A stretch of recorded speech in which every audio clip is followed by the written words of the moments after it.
السلام عليكم ورحمة الله. مرحبا بكم في قناتنا. اليوم ان شاء الله غادي نشوفوا الطريقة باش كنقليو الكاوكاو الكبير بنفس الطريقة اللي كيستعملوا الحريفية.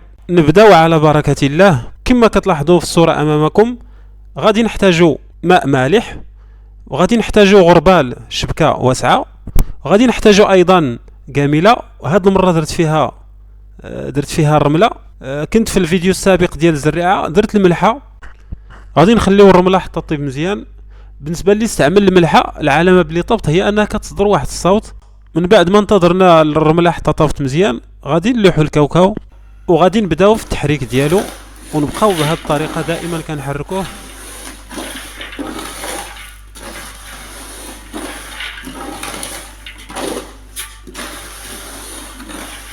تقريبا لمده 7 دقائق او 8 دقائق. نحاولوا البوطه تكون مجهده مزيان باش يطيب لكم دغيا.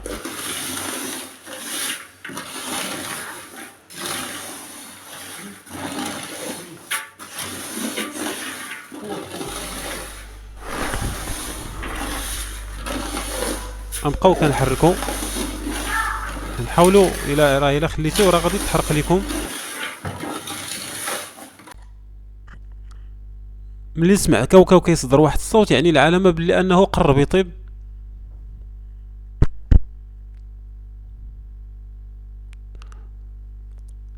واحد شويه غنشوفوا اللون ديالو ولا كيتبدل، يعني كيميل للبني.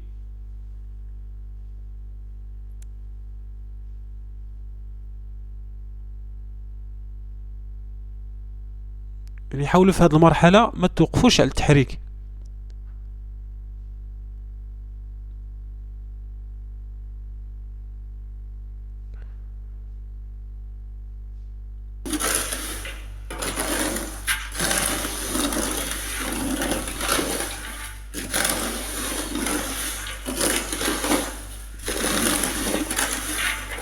مرة كنهز شي حبة وكنحلها نشوف اللون ديالها.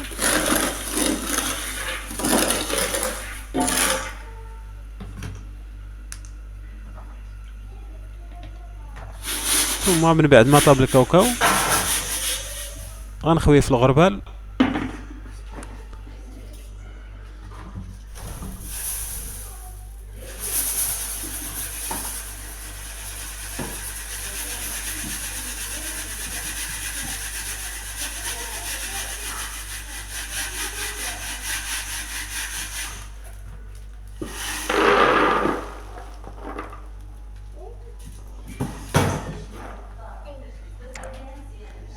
ثم غنهزو الماء المالح وغنرشوا ليه شويه. حاولوا ما نكتروش، يعني الا كترتو ما غاديش ينشف لكم الكاوكاو. شويه ديال الماء فقط. ثم كنحركوه بنفس الطريقه حتى يتبخر الماء كامل.